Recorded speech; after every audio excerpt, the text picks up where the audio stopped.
Next up, we've got our player profiles. I'm starting off with Jordan Cranston. Jordan had a baptism of fire when he first came in. I'm sure you've all heard this story. I've said it a few times that he come in, bless him, and he didn't have a front tooth for the first 2 weeks, and he certainly was known that he didn't have a front tooth. He knew about it, and he soon got that fixed, bless him. But he's come in and he's slotted in really well. We've talked about players coming in halfway through a season and how hard it is for them to adapt, and you don't realise the pressure that they're actually under. Jordan's come from Gateshead, and he's come into a team top of the league with expectations. From the outside, you'd look in and go, "Oh, it's a great move for him. He's gone from a team mid-table to the top of the league. He must be buzzing." But he's also got to think, "I'm going in there. They're top league. I don't want to let them down. I don't want to be the one that's come in halfway through the season and cost them promotion." So he's under a lot of pressure, and he's dealt with it tremendously. And there's been a few lads that have done that, especially some of the loan boys of late have come in halfway through the season and had to add them pressures, and they've dealt with it. And Jordan's come in, and we obviously, when we played against Gateshead, we knew the quality because of the free kick he scored against, and the game he had a really good game, and obviously that free kick was really good, and Dills wasn't too happy when the gaffer signed him. I don't think he conceded a free kick all season, and the first one he did, the gaffer went and signed the player that bloody did it. So, hats off to Dills, because no one's scoring against him, but when they do, the gaffer signs him. But no, like I say, we knew his quality coming in.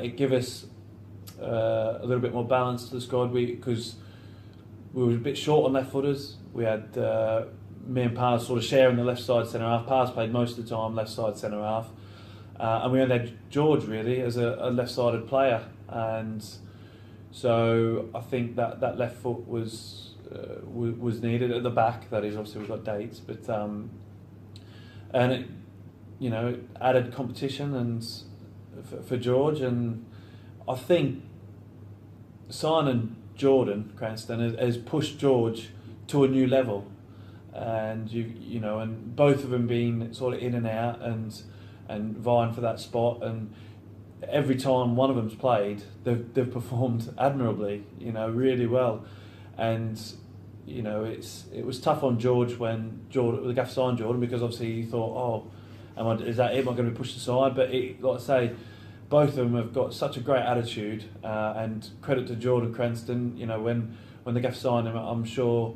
he thought he might just come in and start playing, but he's had to work and get his spot, and then George has come back in, and they're vice versa, and they've done really well, both of them, and I think Jordan has added that little bit of quality that you need to add halfway through a season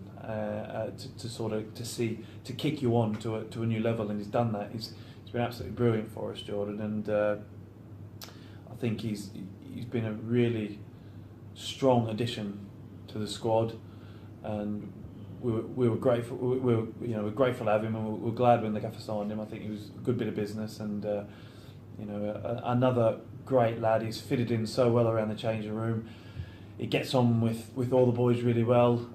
He takes stick really well from certain people like Pelly and Stoz. But like I say, you can go one way or the other when the boys start giving you stick, and he's embraced it, and he's took it, and he's got such a laid back character. He's quite relaxed, and both our left backs are like that, aren't they? Really, George is, like I said before, he's certainly more laid back. He'll fall over, bless him, and so George's another one. He's got a really good mentality, and he's been a good addition to the squad, and glad we've got him, definitely.